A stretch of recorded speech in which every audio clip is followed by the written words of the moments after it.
ఏం టీచర్,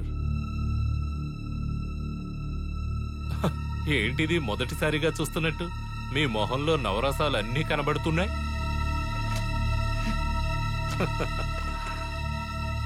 అవును, ఇదే మొదటిసారి మనం ఇలా కలవటం. సంతోషం. నమస్కారం టీచర్. ఇంకా మీరు చూడనటువంటి రూపాలు చాలా ఉన్నాయి, చూస్తారా? వద్దు. ఒక పాత సినిమాలో ఒక పాట ఉంది తెలుసా? ఆడదే ఆధారం మనిషికి ఆడదే నాశనం. చావు కూడా ఆడదన వల్లే, కరెక్టే కదా? సరే మరి బయలుదేరనా? ఆగండి. ఇలా ఒంటరిగా చూసి కూడా మీరు అలా వెళ్ళిపోతే ఎలా? నవరసాల్ని చూడాలని కోరుకున్నారు కదా, నేను చూపిస్తాను. మీరుగా ఇష్టపడి చూపిస్తాను అంటే నేనెందుకు వద్దంటానా? నీలో అహంకారం దాగుంది. ఈ భూమండలాన్నంతా నువ్వే మోస్తున్నావు అని. ఒక స్త్రీ మనోధైర్యం ముందు నువ్వొక పురుగువి మాత్రమే. నాతో అమర్యాదగా మాట్లాడినందుకు నన్ను క్షమాపణ అడుగు. క్షమాపణ? నేనా? జరగనే జరగదు. జరిగేలా చేస్తాను. మర్యాదగా నాకు క్షమాపణ చెప్పకపోతే మీరు ఈ క్షణమే కాలేజ్ నుంచి బయటకు వెళ్తారు.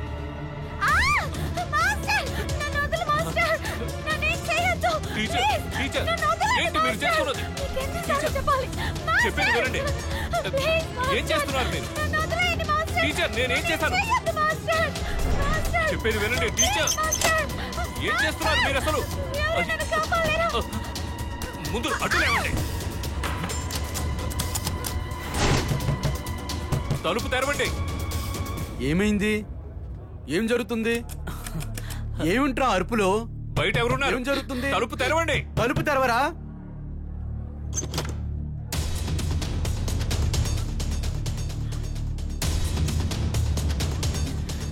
రాహుల్, ఏమిటి ఇదంతా? టీచర్ని భయపెడదామని. జాన్! సారీ టీచర్, ఇంత సీరియస్ అవుతుందని నేను అనుకోలేదు. మీరు చాలా భయపడ్డారు కదా. Sorry teacher, sorry. మాస్టర్ కూడా భయపడ్డారు. సంతోషం మాస్టర్, నాకు ఇది కావాల్సింది. మీ మనసులో ఉన్న భయం పోయింది కదా. ఆపో, నువ్వు మాట్లాడింది చాలు. 10 రోజులు నేను సస్పెండ్ చేస్తున్నాను. అదే నీకు సరైన శిక్ష. ఒక్కసారి ఇతన్ని క్షమించండి. No excuse. మీరందరూ క్లాస్కి వెళ్ళండి. పొమ్మంటున్నాను కదా. జాన్,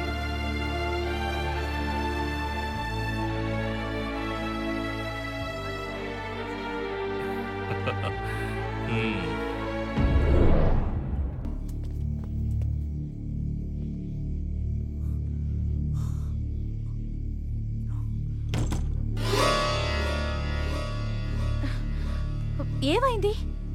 టీచర్, మీరిక్కడా? బానే అడిగావు. ఇదే మా ఇల్లు. టీచర్, కొంచెం మంచినీళ్ళు ఇవ్వరా? ఓ, రారా.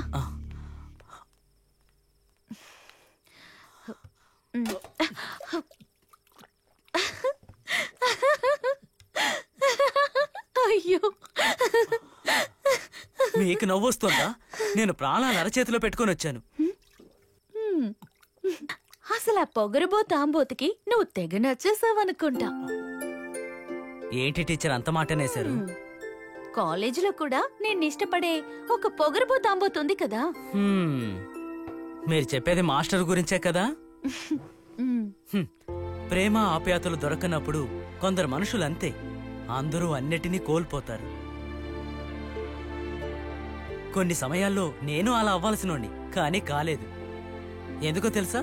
స్నేహం కోసం. స్నేహం కావాలనుకుంటే వాళ్ళ కాళ్ళ మీద పడైనా బ్రతిమిలాడి వేడుకుంటాను. అవును టీచర్, మీకు నా మీద కోపం ఉందా? ఎందుకు? ఆ రోజు మాస్టర్ని కాపాడాను కదా. ఓ అదా, దాని గురించి మాట్లాడటానికి నిన్ను కలవాలనుకున్నాను నేను. ఓ, టీచర్ నన్ను చూడాలనుకున్నందుకే ఆ ఎద్దు నన్ను వెంబడించిందా? అరే చూసారా, వెలిగిపోతున్న మీ మొహం ఎలా వాడిపోయిందో. నేను జరిగిన విషయం గురించి ప్రిన్సిపాల్ తో మాట్లాడినా? వద్దు వద్దు, అది అలానే ఉన్నాయి. నాకు టీచరు మాస్టరు ఇద్దరూ ఒకటే. మీరిద్దరూ ఎప్పుడూ ఓడిపోకూడదు, కానీ మీకు మీరు పోటీ పడకూడదు. అవును టీచర్, మీరు ఇక్కడ ఒంటరిగా ఉంటున్నారా? లేదు, మా బాబాయ్తో. ఆయన నిద్రపోతున్నారు. ఇప్పుడు లేపొద్దులేండి, నేను వెళ్తున్నాను. ఇంకా 8 రోజులు అంతఃపురంలోనే ఉంటాను. ఆ నల్ల ఎద్దు నన్ను వెంబడించకపోయినా మీకోసం వస్తాను.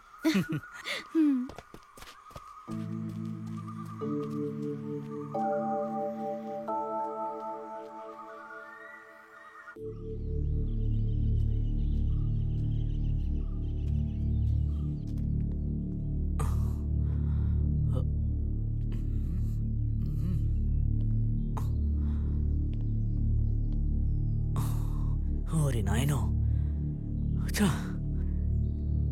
ఈ అంతఃపురం మొత్తం చూడాలంటే ఆటోలోనే తిరగాలేమో.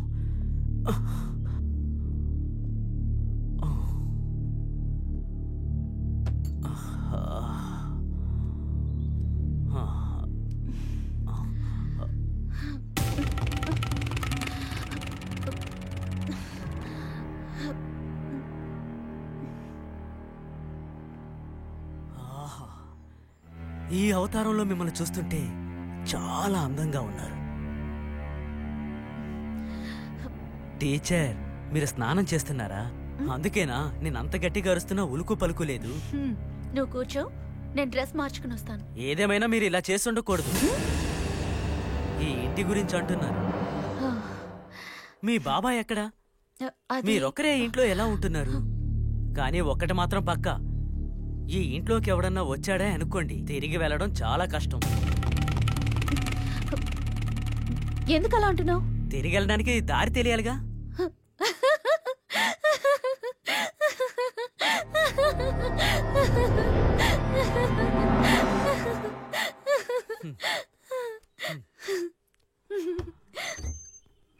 వెళ్ళిపోయావా?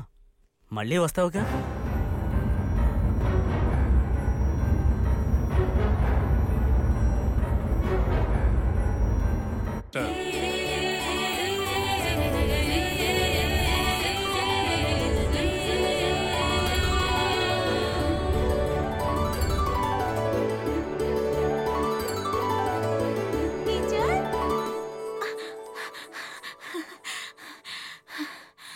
అమ్మయ్యా, ఇప్పుడే ప్రశాంతంగా ఉంది.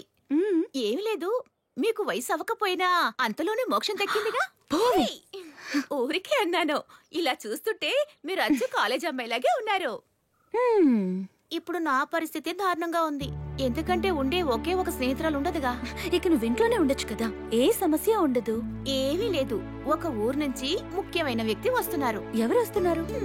అవన్నీ తర్వాత చెప్తాను. మంచి రోజేగా, మీరు బయలుదేరండి. Okay, bye. సరే teacher.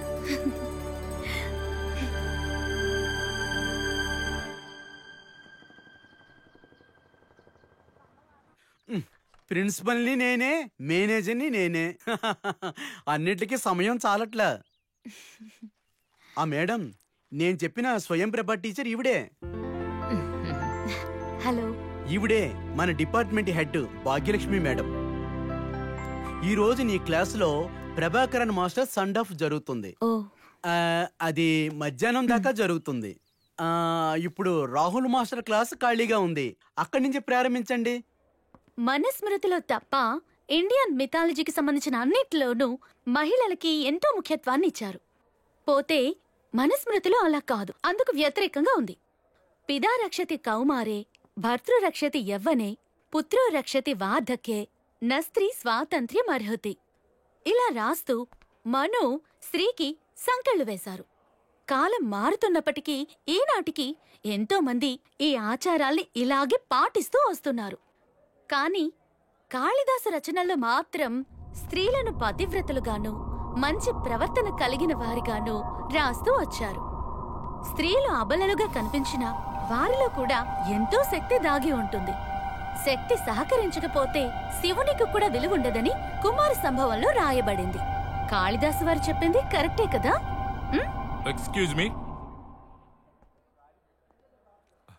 May I come in? Yes, come in. నేను విన్నాను కాళిదాసు రాసిన స్త్రీ కవిత్వం గురించి. స్త్రీలందరూ పతివ్రతలని, అణుకువ, విధేయత ఇవన్నీ ఉంటాయని. సైలెన్స్. Who are you? ఇదే కాళిదాసు ఉండేది ఉజ్జయినిలో విలాసవంతమైన భవనంలో కాదు, విలాసవతి అని ఆమె ఒళ్ళో ఉండేవాడు. ఒళ్ళమ్ముకొని అందరి దగ్గర డబ్బులు సంపాదించే విలాసవతికి కాళిదాసు కూడా ఇచ్చాడు. డబ్బులుగా కాదు, కావ్యంగా. ఓం స్థన శంకరాయ. ఇది కూడా మీరు చెప్పే పాతివృత్యం కిందే వస్తుందా? చెప్పండి. అది కూడా చెప్పారంటే సంతోషిస్తాం. Shut your mouth. ఆడవాళ్లకు ఉదాహరణగా ఈ భూమి మీద ఎవరున్నారని చెప్పాలి? భర్త ఒళ్ళో పడుకున్నా కూడా ఇంకొకరి గురించి ఆలోచిస్తూ ఉంటారు. Get lost. I say get lost. You get lost. This time for me. I'm Rahul.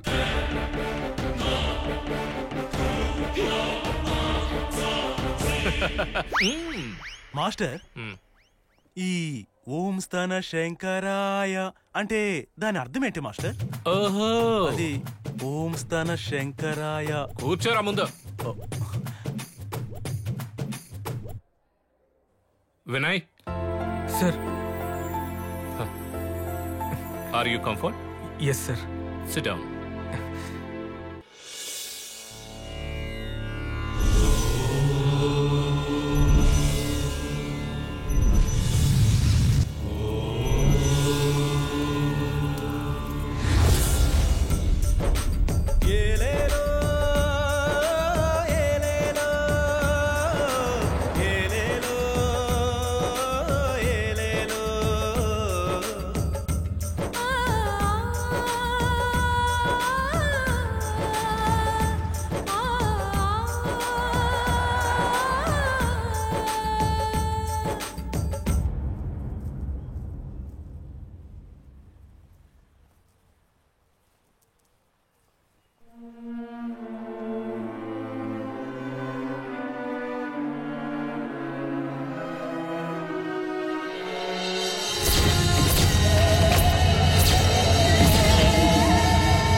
Prabhakar, Swami, నువ్వు ఆవిడ్ని లోపలికి తీసుకెళ్ళు.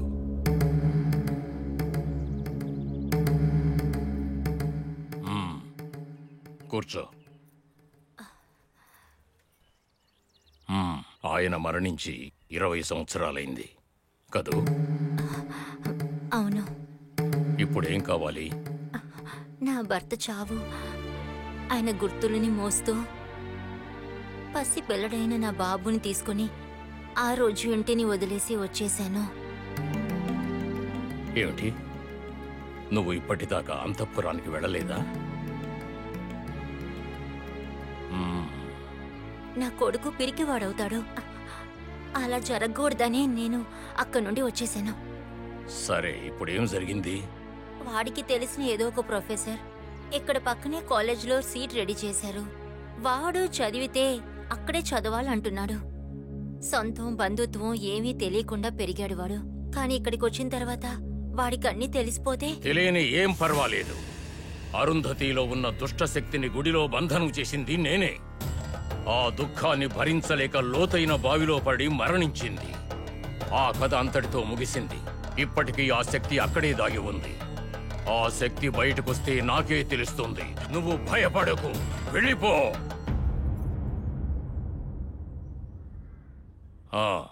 ఒక విషయం మరిచాను. ఆ అబ్బాయి ఎలాగా? భానుచంద్రలాగానేగా?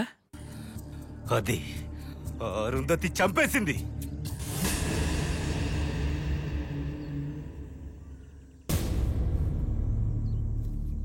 ఆ అరుంధతిని బంధించడానికి మహామాంత్రికుడైన చక్రపాణి వచ్చారు.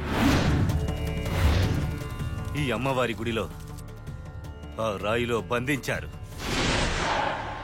ప్రేమించిన వాణ్ణి వశపరచుకోవడానికి మంత్రాలు నేర్చుకున్న అరుంధతి ఆ బావిలో పడి మరణించింది. మంత్రాలన్నింటినీ, బాధల్ని నా మనసులో దాచుకుని నేను జీవిస్తున్నాను. మా వదినకి వాళ్ళ అమ్మాయికి కాపలాగా ఉన్నాను. మా అన్నయ్య ప్రాణాలతో ఉన్నప్పుడు తీసుకొని ఒక అప్పు పేరు చెప్పి ఆనంద్ వాళ్ళ నాన్నగారు వచ్చారు. పాత సహోదరుడి ఇంటిని సొంతం చేసుకోవడానికి వచ్చారు. నేను కాళ్ళు పట్టుకున్నాను. సొంత ఇంట్లో బయటపడిలా ఉండడానికి అడిగాను. నాకు భిక్ష వేసినట్టు ఒప్పుకున్నాడు.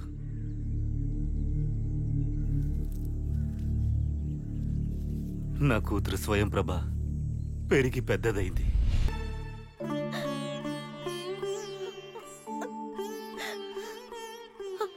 అమ్మా, ఈరోజు నాకు 18 ఏళ్ళు వస్తున్నాయి. కుదరదమ్మా. ఇక మీద నేను ఈ విధంగా జీవించటం కుదరదు.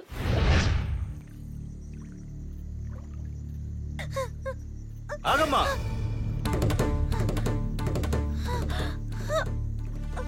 నాకు తెలుసు, రేపు ఉదయాన్నే వాడు ఆ ఆనంద్ వస్తాడు. వాడిని పెళ్లి చేసుకోవడానికి నీకు ఇష్టం లేదు కదా? ఆ ఆనంద్ చెడ్డవాడే, కానీ వాడి మనసులో ఉన్న నిజమైన ప్రేమ నీకు తెలియట్లేదా? బ్రహ్మనే అదుపులో పెట్టింది ఒక స్త్రీ. వాడిని మంచివాడిగా మార్చడం నీ వల్ల కాదా? బాబాయ్, అమ్మవారిని నువ్వు నమ్ముతున్నావు కదా, ఆమె నిన్ను కాపాడుతుంది. లేదు బాబాయ్, నా వల్ల కాదు. తను రౌడీయే కానీ పోకిరి వెదవే కానీ సంతోషంగా నేను నా మెడ చూపిస్తాను. అదే ఒక అమ్మాయికి అందమని నాకు తెలుసు, కానీ మా నాన్నని చంపిన వాడే తను.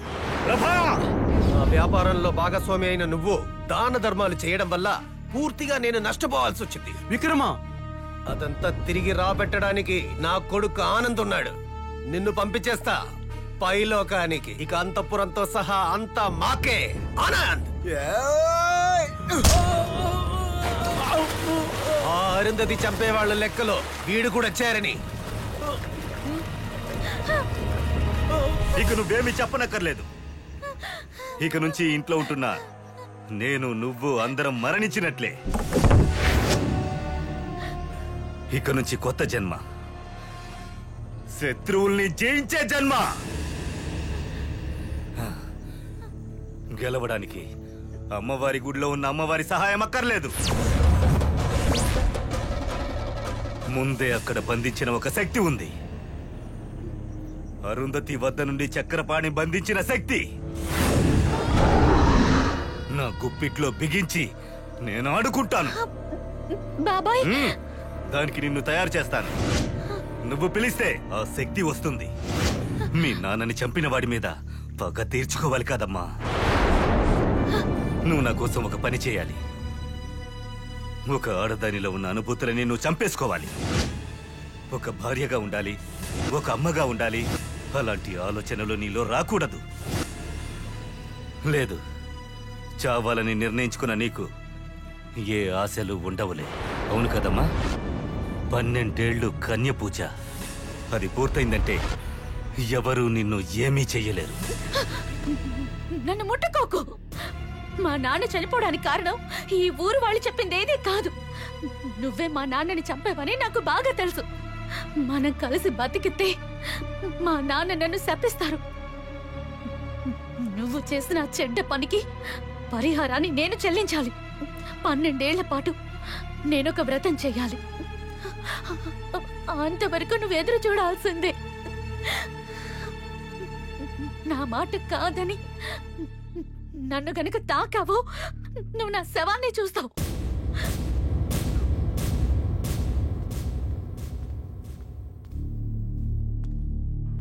తన శరీరమే కావాలనుకుంటే ఇప్పుడే సొంతం చేసుకోగలను. అదెవ్వరూ ఆపలేరు. పోతే తన మనసే నాకు ముఖ్యం. వ్రతం పూర్తయ్యేంత వరకు వేచి చూస్తాను.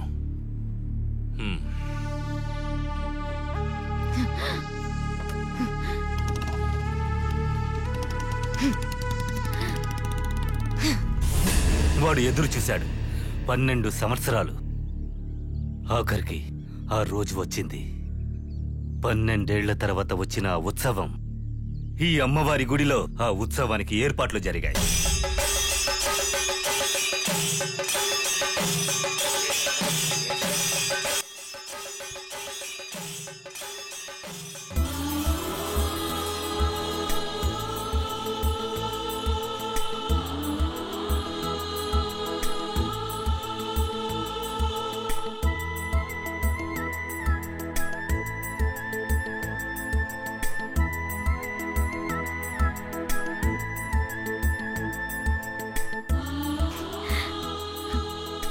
నీకోసమే ఎదురు చూస్తున్నాను.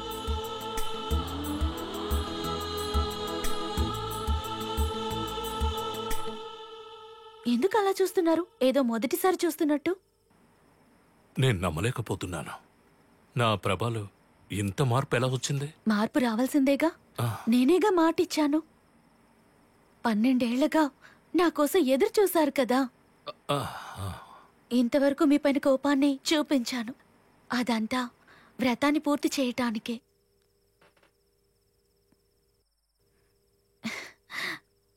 ఎలా ప్రేమించకుండా ఉండగలను? మీరు నన్ను ఇంతలా ప్రేమిస్తుంటే.